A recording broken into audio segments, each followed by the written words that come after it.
Hey everybody, thanks so much for coming and joining and your interest in eSpark. So I think the first part that you need to understand is who Pequea Valley is, because you need to know kind of what our population is. We're an incredibly small school district located in rural Lancaster County, Pennsylvania. This is actually a Google Maps screenshot of our district. So you can see that we're surrounded by farmland on all sides. And a fun fact is that 60% of school-age children in the district actually don't even attend Pequea Valley because they either go to a private or a parochial school or are Amish. We live in the heart of Amish country. So we only serve about 1,600 learners. We also have an extremely transient population that's also economically disadvantaged. So one of the struggles that we have is we have move-ins and move-outs constantly, and that could be moving now and not coming back for another 3 years, or you're coming back in 3 weeks and leaving again in 8 weeks. And especially for an elementary learner, that's really difficult. And from us on the district side, trying to track and figure out where you were when you left, what levels are you at when you come back. So eSpark is one of the tools that helps us look at that data. And I want to take a minute and brag a little bit, but it's purposeful. So Pequea Valley is looking at reinventing school and how our kids do school, because the educational system hasn't changed since back in 1892 with the Committee of 10 coming up with kind of the coursework that our kids had to follow. So we started out one-to-one, K through 12, a combination of iPads and MacBooks. We're an Apple Distinguished School and an Apple Distinguished Program. We were the 46th ranked school in Pennsylvania by US News and World Reports. Our state assessment scores are above average. They previously were not. We received the STEM School of the Year award at elementary, secondary, and elementary and secondary teacher, STEM Teacher of the Year award. And we also have a partnership with the United Way and faith-based community resources in our district, and received a $2 million grant that, to spend over the course of the next few years. And it's important, I feel it's important to point these things out to you, because that wasn't always Pequea Valley. For a long time, Pequea Valley was a really tiny school that nobody worried about, nobody talked about. In 2010, our state assessment scores were the second lowest in our region. And it was at that time that we knew we had to do something different. And honestly, at that point, when you're second lowest, what really could go wrong? What could be worse, right? So we wanted to really take risks and change the face of education to create kind of this ideal learning environment. And to us, that looks like 24/7, anytime, anywhere learning, that any learner can learn anything from any world expert. And we needed to provide them with the resources in order to do that.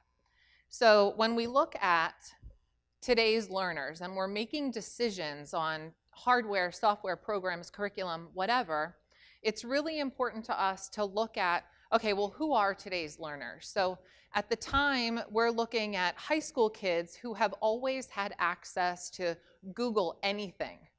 Elementary kids who have always had access to media, content, apps in their pocket.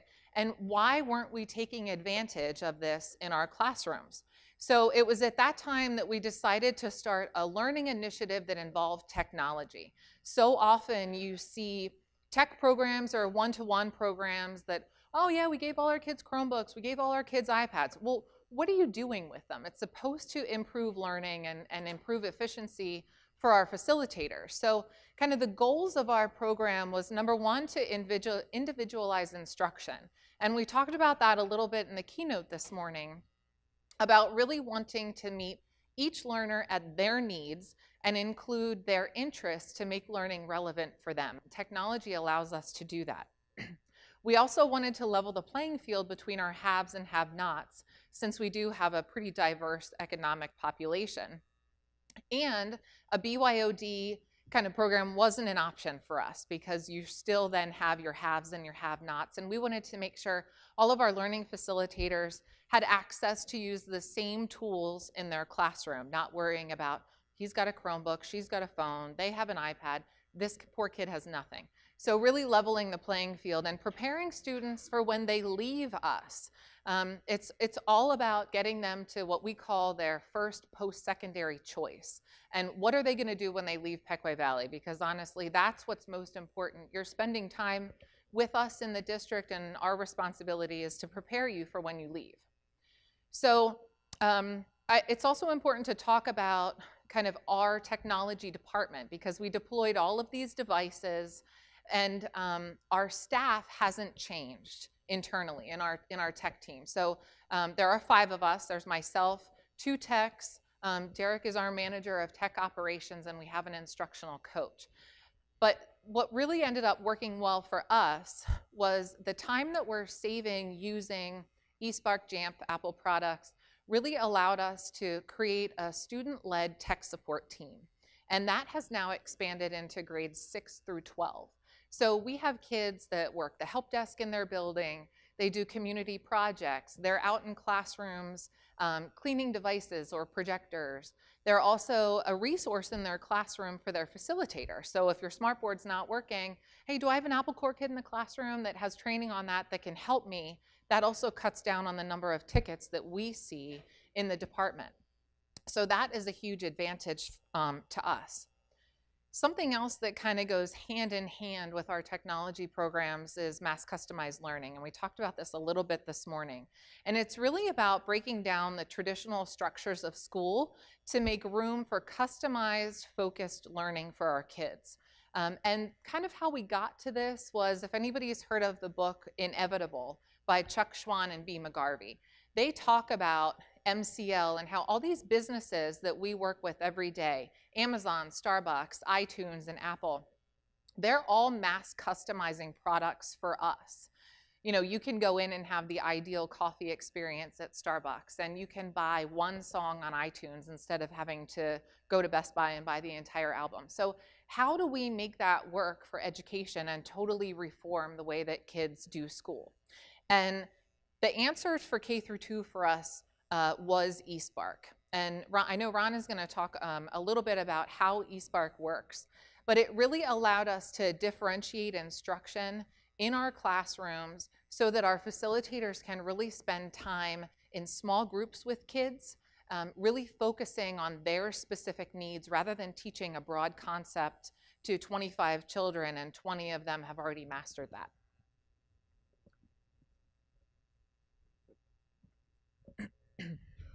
So my name is Ron Lewis, and I work at eSpark. So I'm going to spend just the next 10 or so minutes going over how does eSpark work. And I wanted to start off by just kind of framing the why of eSpark. The slide here is the kind of unicorn classroom, I like to call it. This is a classroom in which every single student is at the same grade level in math and reading.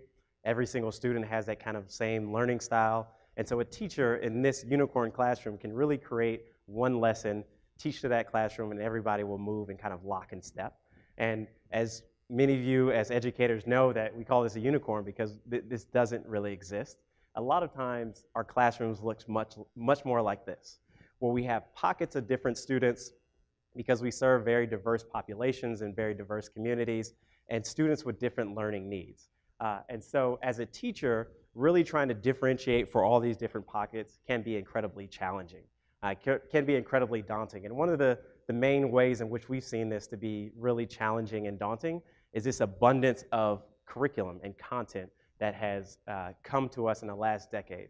I know the numbers have been mentioned yesterday when our CEO spoke around the 170,000 education iOS apps. And you couple that with the millions and millions of instructional videos and other pieces of content that teachers can actually use to differentiate for students. And so at eSpark, we saw this amazing opportunity when devices started to come into classrooms, especially around the iPads and MacBooks, of being able to curate and harness a lot of this amazing content for teachers, for IT departments, and really provide to instructionalize or personalized learning. And so what we have created at eSpark is an iOS app that focuses on pre-K through 5. We focus all on math and ELA standards in those grade levels. And the two kind of components I'm going to walk through today are how do we actually personalize for students is the first piece we'll walk through, and then the second piece is how do we actually facilitate and make it easier for teachers, for IT departments to really deploy their devices and use them purposefully. So the first piece is around the student personalization. How do we actually personalize for students? There's three kind of main components. That first is diagnosing those student needs. The next is setting goals. And then lastly is providing individualized, personalized plans with a lot of those iOS apps already being directly deployed to each one of those students. So when you think about diagnosing needs, what we do from eSpark, we take your baseline assessment data, whether that be NWA maps, whether it be DIBELS, whether it be STAR, any of those assessment data. We have a data analysis team who takes that information and really understands where all of those students in their different grade levels in reading and math. And in addition to diagnosing where those students are and taking that baseline data, we actually will figure out and set goals for each one of those students. And how we set those goals is we take that baseline data and do a gap analysis. And so we look at every single student and say, what is his or her biggest need within that domain?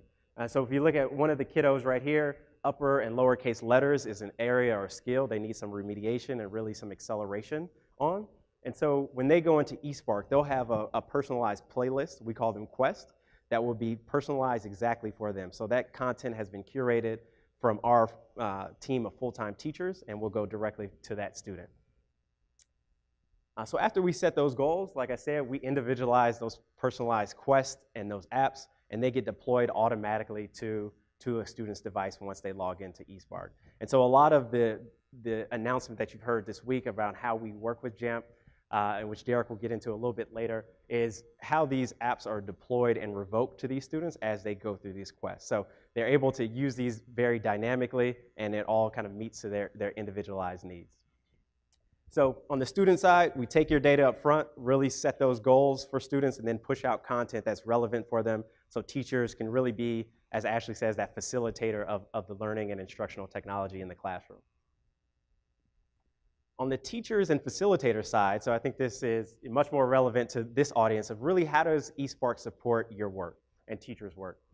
I think the biggest one is around the curation. We have a team of former educators. Their full-time job is to go through the 170,000 apps in the iOS store and really curate those to the best and most rigorous apps. And they go through a pretty intensive rubric, and these are some of the high-level steps, and making sure they're standard aligned. A lot of the risk factors are pulled out of those apps, and they're engaging, they're fun for students, but they also lead to kind of student outcomes and success. And so we do a lot of that work in curation on our part, and a lot of that will just get deployed once we diagnose your students' needs. So it saves a ton of hours on the teacher's time, but also on IT in terms of the deployment and vetting of apps. The next piece in terms, this is specifically for the teachers, is that we understand very much like students that teachers all have personalized different learning plans and personalized classroom cultures. So we didn't want to have a dogmatic approach to say there's only one way you can implement eSpark and there's only one way in which you can get success.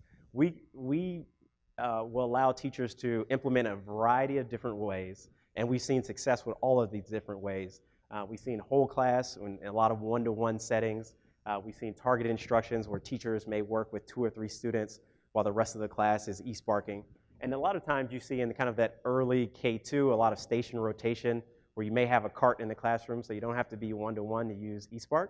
And student will be on an eSpark station each and every single day for 10 to 15 minutes. So a lot of different ways and flexible implementation models here to really make it accessible for all teachers, because we know they're all at different spectrums of how they use instructional technology and the other initiatives that are in their classroom. Next piece is that for teachers, we really want to help them be the facilitators of the instructional technology, as Ashley mentioned. And one of the ways is we didn't want to put a device and this amazing purposeful content in the hands of students, and now it's the teacher's job to walk away. We really wanted to empower the teacher to take action and provide them with data and information to allow them to take that action. So they have a full-blown dashboard in which teachers are able to go in and see all the eSpark engagement and data on where their students are, what different quests they're working on. But we also realize that teachers' jobs are incredibly challenging, incredibly demanding, and they may not have time to log into that dashboard every single week. So they'll get a weekly email with two kind of main components. They'll get a component of the students who have finished their personalized plans for that week and that highlight video. And then you'll also get those students who are actually behind on where we think they should be in their quest. So the next time that eSpark time happens in the classroom, teachers can go check in with those students to really understand what's that roadblock. And really, this is wanted to provide an actionable way for teachers to really be involved and be in the classroom and be a part of the facilitation of eSpark. And then the last piece is a fairly new piece. We talked a lot about the kind of personalized plan for each student, but we wanted to give a lot more flexibility for teachers. They saw a lot of great benefit from the student learning and student outcomes from these personalized plans.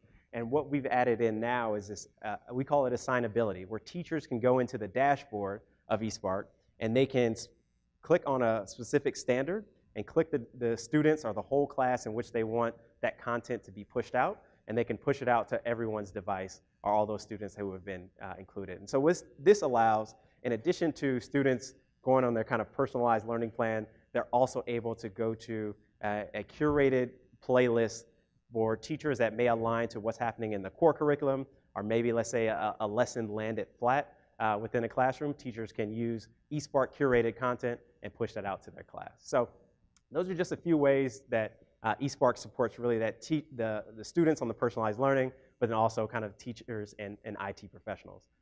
So I'll hand it back to Ashley, and she's going to show some amazing results that they've experienced with eSpark. Thanks, Rob. So the results are kind of the showcase here. And I think it's important to point out that eSpark also includes a scaffolded approach to mastery, right? Because we're looking at mastery rather than a grade or a completion. So it really kind of scaffolds the instruction that our kids receive to move towards that higher order, higher level thinking, starting with recall and reproduce and practicing those early skills. But as you progress through your quest, through your apps, getting to your quiz, and then a creative challenge at the end, you've moved all the way up to extended thinking. And I think it's also fun to point out that our learners have a voice in the apps and the content that eSpark pushes out to them. So last year, we had over 42,000 activities completed by our K-2 kids at Pequea Valley. This is just a Pequea Valley number. And they get to rate them after each activity. So they can give it a thumbs up or a thumbs down. So 79% of them rated all of those interactive activities positively, which is great. And then all that feedback goes back to eSpark so that they can say, hey, this app is not cutting it. Kids don't like it. We need to find something else. So we had last year, 2016-17 was our first full year implementation. So I have 16 classrooms, K-2. We have a couple fourth grade learning support kids participating. So overall, that's 346 kids. And this is a snapshot of an actual second grade classroom. So Ron had that slide earlier that kind of showed a dot for every kid and what level they were at. So can you imagine, as the second grade facilitator coming in, normally you don't really know this. You don't really know what level your kids are performing at. So this is a huge benefit for a facilitator to see that over half of her classroom is performing below grade level. So she can really pinpoint who those children are to be able to support them and supplement her regular math instruction with eSpark and small group or individualized meetings. And growth is really important to us rather than looking at a snapshot of a score. And that's another reason that we love eSpark so much, because they really are measuring growth over a period of time. We do 3 benchmark tests a year. So one in the fall, right before they get started, one mid-year in the winter, and then in the spring. And we look at 3 different metrics when we're measuring growth with the data that we receive. And when the kids are finished with their quest, that kind of higher order thinking, we talk about how you really learn something when you teach it to someone else. So the point of these activities is for children to relay to us their understanding or even any questions that they have about the content that they just consumed. And so they have to record themselves going over what they learned, or sometimes they're prompted to explain something very specific. So I want to show you an example of one of those because K-2 kids are extra cute too. It's always fun to watch. So this is Logan. Logan was a first grader last year. He's now in second grade. And eSpark asked him to solve these number sentences. Hi, my name is Logan and I'm in first grade. For this quest, eSpark asked me to solve these number sentences in your head. 17 minus 4 equals 12 plus 6 equals 20 minus 18 equals 17 minus 4 equals 13. I knew that because 7 minus 4 equals 3. And I just put a 1 in it because the 4 doesn't have a 1 in front of it. 12 plus 6 equals 18. I knew that because I counted by 6s. 6, 12, 18. 20 minus 18 equals 2. I added to subtract. I did 18 plus equals 20, and then I wrote 2 in its place. Thanks for watching. So we're not so much worried about what their video looks like, or did they say the right things, or is it quiet? It's really more about relaying their understanding and what they just learned. And it's really cool. Some of the classrooms that you walk into, the facilitators have provided little like recording tents where the kids can go in. They bought from Ikea, you know, a $10 little pop-up tent that is their eSpark recording studio. And kids go in there, they do their little recording. They know when they're in there, they're supposed to work on their script and do their recording, and then they come out and the next kid can go in. So each learning classroom environment looks a little bit different. And we also look at mastering standards and kind of the steps that you have to go through during your quest and how that corresponds to Bloom's taxonomy. And I'm not sure where all of you are from, but we follow the PA Core in Pennsylvania. So all of the content in eSpark is connected to specific standards and benchmarks in the PA Core. So when Ron was talking about the facilitator dashboard, so when she logs in to see how her kids are performing, she can see exactly what standard each child is currently working on and what standards each child has already mastered. So we had, this data is from October to May of last school year of 2016-17. So on average, our kids took about 2 to 3 weeks to master a standard in eSpark. And during that time, they mastered almost 3,700 standards, or 11 standards per student. So it takes about 10 sessions, we say, to complete a mission or a quest. And our kids in our classrooms, they eSpark 2-3 times a week. 20 to 30 minutes is about the amount of time that they spend on their quests. So the first metric that we look at is mean growth in grade level. And you can see, I don't know if it's difficult to see, that the gray is the average grade level of where kids in each grade level tested during their fall benchmark. And then again in the spring is the green. So the average first grader in the fall tested at a first grade level, but by spring they were testing at a second grade level, and same thing for second. Kindergarten, I just want to point out to you, kindergarten started halfway through last year.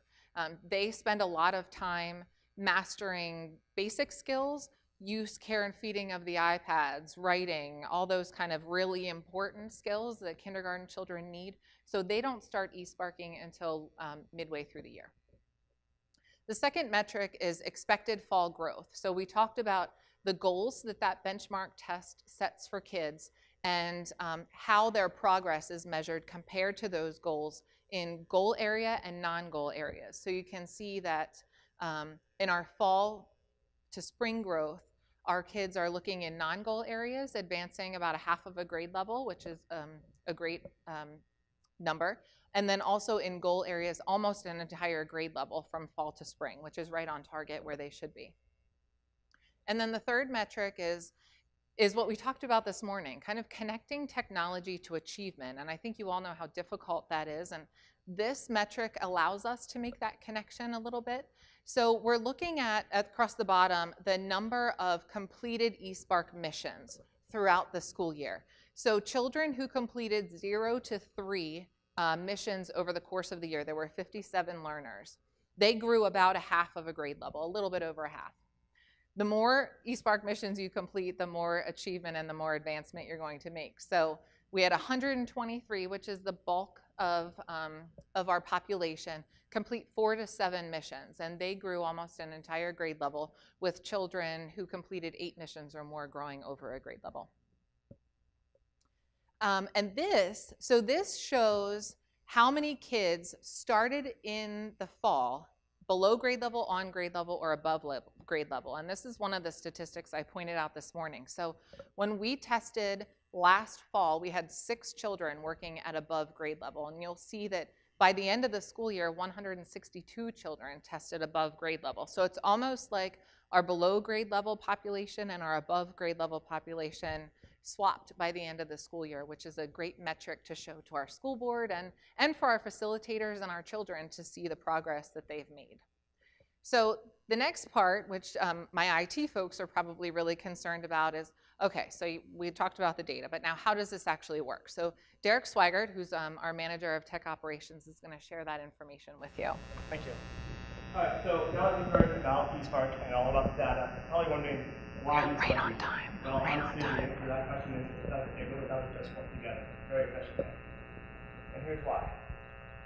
So with eSpark and Jamf, you have the ability to reuse apps, install apps, revoke apps, and do all of that in the background automatically without any IT company doing anything at all. Which is very useful to the IT. It also saves on IT budget because you're not using apps that are you're not using apps that you're not purchasing apps that you don't need. So the way this works is, as you can see on this slide, our VPP purchasing history is based on 1, 2, 3, 5 apps being purchased. You're not seeing 30 apps being purchased at one time. You're seeing it being personalized for that individual student compared to a group setting of a full classroom. Having this and then being able to revoke those apps through eSpark and Jamf allows us to have that app being used by one kid at one point in time, and then when we're done with it, we can revoke it and then give it back to another kid at another point in time, which saves money for that department. So in order for all this to work, we first had to give eSpark access to our JSS. We had to actually give them full admin access to our JSS. Doing that allowed them to push out apps automatically, install, revoke, and do all that stuff they needed to do in the background without us having to do anything else. And then once we created the access to them, we also gave them access to our VPP credentials, because then they were able to purchase the apps they needed to purchase and download what they needed to download. Without any of those two things, they wouldn't have been able to do what they were doing on our JSS. With the JSS and with our smart groups, a smart group gives you the ability to scope out what iPads you want to go to what devices. And so we actually created an eSpark smart group in our JSS, and then that allows the eSpark team to scope out the iPads as they needed to be scoped out to whoever is going to be getting that individual app. So to kind of wrap it all up for you, I think the topic of our session was, all right, eSpark is wonderful, but how is this going to save the IT department time? And we tried to pull some metrics for you to make that quantifiable. So the information posted on this slide is for 1 month. So this was data from September 1st to October 2nd. During that time, Derek actually manually pushed out, still using Jamf, but manually pushed out and scoped and cleaned up smart groups for 462 apps. That took him 33 hours, which averages out to about 14 hours per app. So when we look at the comparison between manually pushing out that content and the combination of eSpark, Jamf, and Apple working together to do that all behind the scenes for us, during that same amount of time, eSpark pushed out 388 apps with no impact on IT staffing time whatsoever. And the most important part of this isn't really about us. It's not really about IT. It's not really about the devices. It's really about our learners and our facilitators. So our facilitators have spent 0 time searching for apps that meet the needs of their kids. And if any of you work in a classroom setting or are a teacher or a facilitator, you know how overwhelming that can be. And I don't personally have the attention span for that. I mean, I get to one app and then there's squirrel and there's something else, and I can't focus on what I'm supposed to be looking for. So to be able to provide that, especially for our K through 2 and our really young learners, that they have that customized content is what's most important for us. And I just kind of want to close with this quote. I don't know if anybody has heard of the blogger George Couros, and he's one of my favorite bloggers that I follow, and he talks about innovation. And I think if you're going through IT implementations or initiatives, this is something that your teachers and facilitators probably struggle with. When you're adding all kinds of technology, there is a fear that technology is going to take over their job, and they're going to be left without a classroom, without kids. And so George talks about technology will never replace great teachers, but technology in the hands of great teachers can be transformational, and that's something that eSpark allows us to do. It really puts wonderful content, transformational technology in the hands of our already great teachers, which is a real huge benefit for our learners. So does anybody have any questions that we can answer? Yes, sir. How did you fund it? Curriculum funds it, so it comes directly out of our curriculum budget. And we use some similar tools at higher grade levels. I'm not familiar, if you're familiar with Alex, Achieve, things like tools kind of like that with the artificial intelligence. That all comes out of curriculum. But it kind of started with our one-to-one that we stopped buying textbooks. We were getting requests for carts, laptop carts during curriculum revision time. So when we started our one-to-one program, all of that curriculum revision money was moved into the technology budget. So curriculum is no longer purchasing textbooks. They're no longer purchasing all that kind of stuff, which allowed us to repurpose funds for tools like this. And just to speak to some other ways districts beyond Pequea have funded eSpark, a lot of times in some of the title funds or school improvement grants, there's a lot of different ways in which districts have been creative with funding. Another way that's out there, as you think about refreshing your iOS devices or your Mac devices, we're also partnered with Apple, and so we're on their price list. So a lot of districts will sometimes roll a purchase of an eSpark within their next rollout of their iPad. So it's another way to kind of think creatively about making that implementation. Yeah. Oh.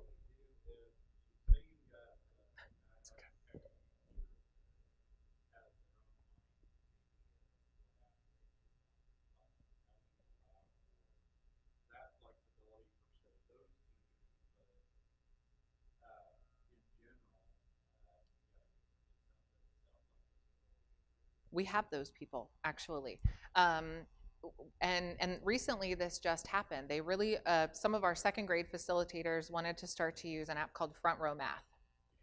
Absolutely, you have the autonomy as a professional to use that with the understanding you're still eSparking.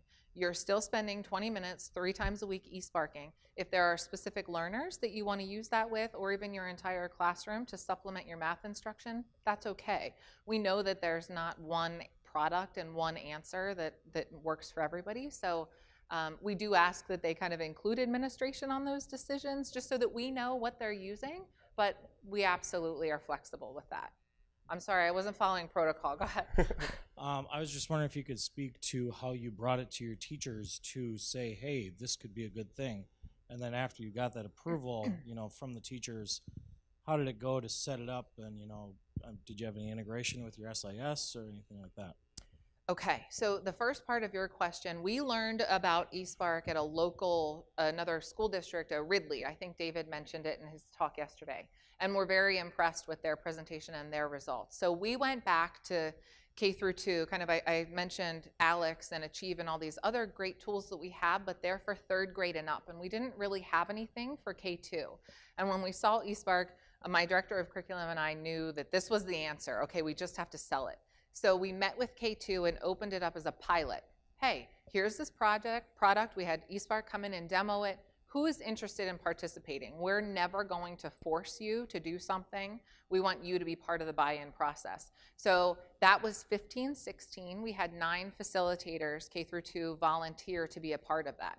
And then we allowed them to sell it to their colleagues. At the end of that school year, we all got together, Tell us how it went. Let's look at our results. Was it worth it? What did you like? What didn't like?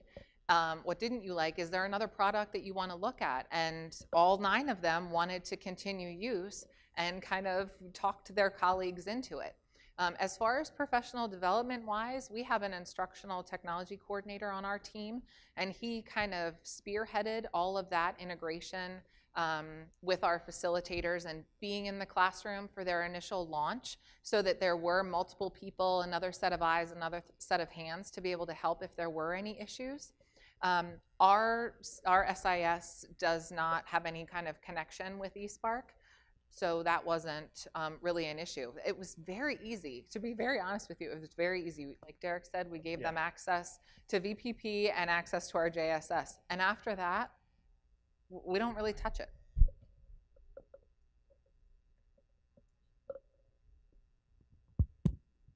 I have a question about the VPP.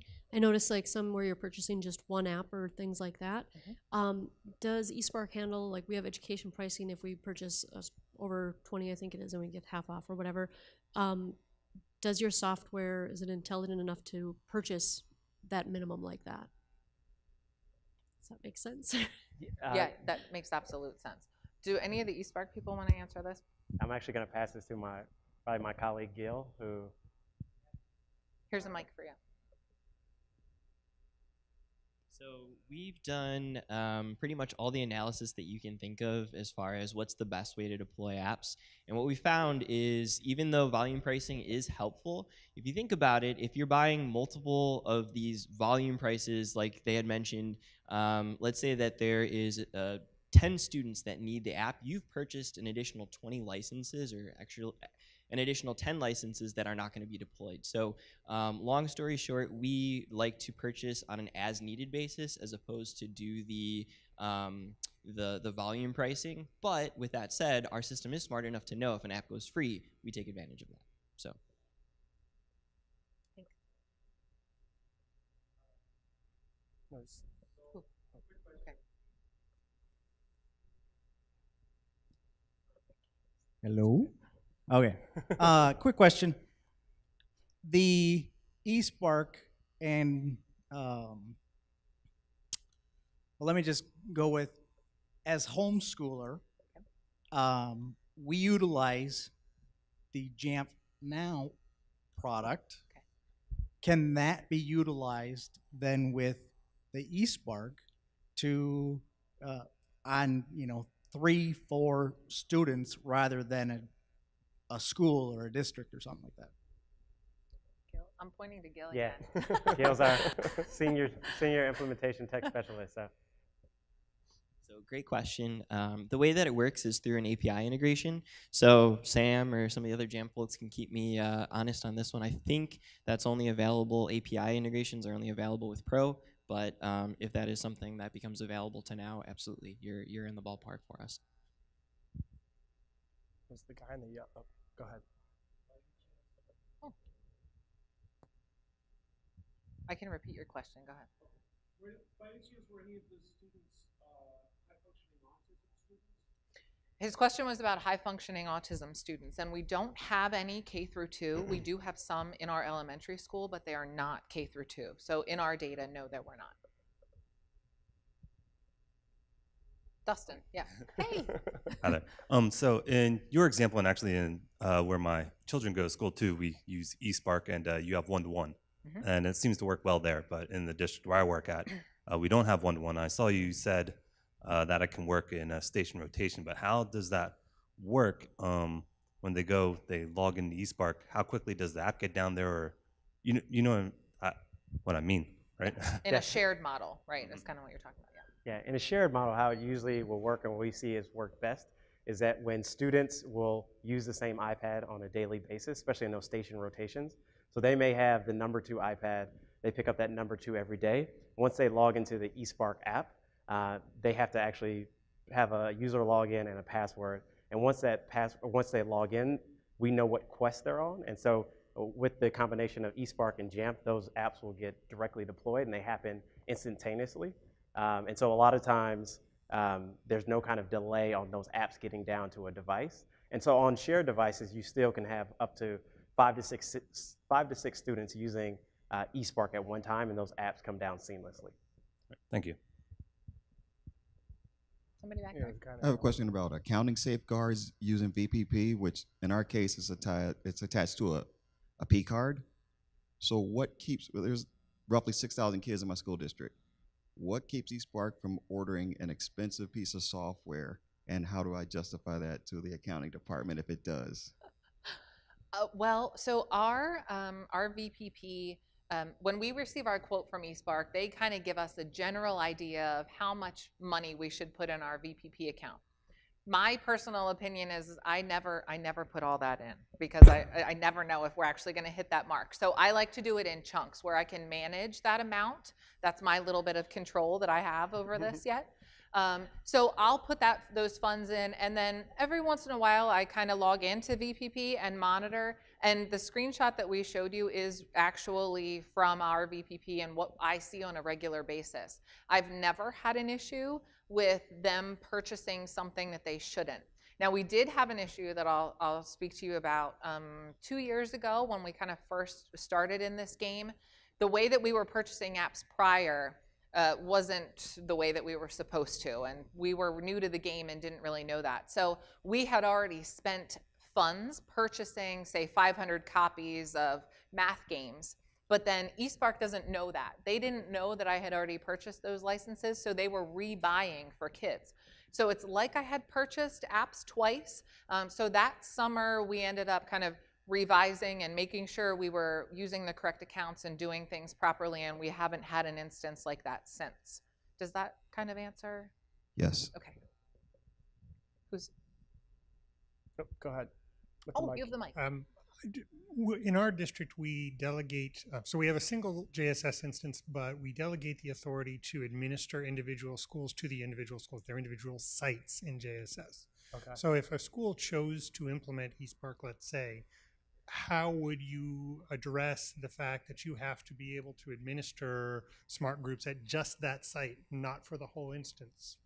I think, but don't quote me on that, that you can give certain access, like you can give full access to just that site in the JSS. Absolutely do that. I have site administrators right now. Would JSS, for example, using the API is limited with anyone that's not a full admin. I don't know exactly what eSpark needs to do, so that's what I'm asking the eSpark people is, how would you know which site you were at? Certainly I can create a user that's an administrator of just that site. Right. Would that be sufficient for your needs for what your product needs to do?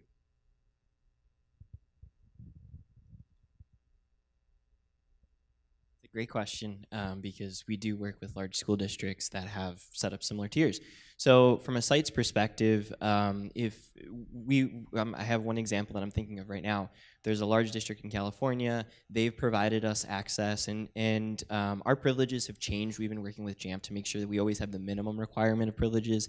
Obviously, security is a very big issue, and we want to make sure that we only have what we need to function. So if you have a smart group, and we have access to that smart group, which encompasses all of your eSpark devices, as long as your VPP account is unassociated to any site, if you have devices that are part of multiple sites and you group them into one mobile group, we can then scope to those devices. But if you associate your VPP to the site and all your devices are under the same site, absolutely we can work under that. So really, at the end of the day, we just need access to a smart mobile device group or a static mobile device group that encompasses the devices and access to a VPP account.